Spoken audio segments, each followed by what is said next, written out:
Hi guys, this me of റോഡിക്കൽ.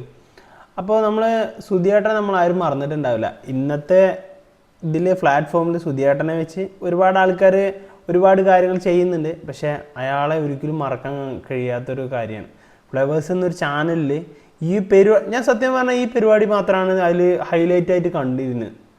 പക്ഷേ അയാൾ എന്താ പറയുക, അത്രയും കിടിലം മനുഷ്യൻ, സ്കിറ്റാണെങ്കിലും കാര്യങ്ങളും എല്ലാം അല്ലേ.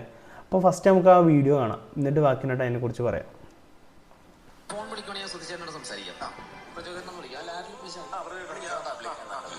ഹലോ. ഹലോ പ്രചോദയ, പറയടാ. എടാ, ഒരുപാട് സന്തോഷം. ഞാൻ കഴിഞ്ഞ ദിവസം പ്രോഗ്രാം കണ്ടു കേട്ടോ, ഭയങ്കര രസമായിട്ടുണ്ട്. ഞാനിപ്പോ കോഴിക്കോട്, ഞാൻ ചെറിയ നമ്മുടെ ഷോ നാട്ടില് ചെറിയൊരു മാട്ടപ്പരിപാടിയൊക്കെ ആയിട്ട് വന്നതാണ്. വലിയ പേയ്മെന്റ് ഒന്നുമില്ല.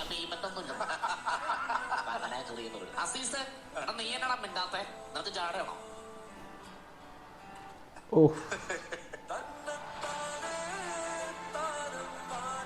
ആളോട് അത് ചോദിച്ചപ്പോൾ ആൾക്ക് വിഷമമായി. പക്ഷെ ആ സൗണ്ട് ചെയ്തത് കറക്റ്റ് സൗണ്ട്, ഒന്നും പറയാനില്ല അതിൽ. പക്ഷെ അയാളെ ഒരിക്കലും മറക്കാൻ കഴിയില്ല അല്ലേ, അതുപോലത്തെ ഒരു മനുഷ്യൻ.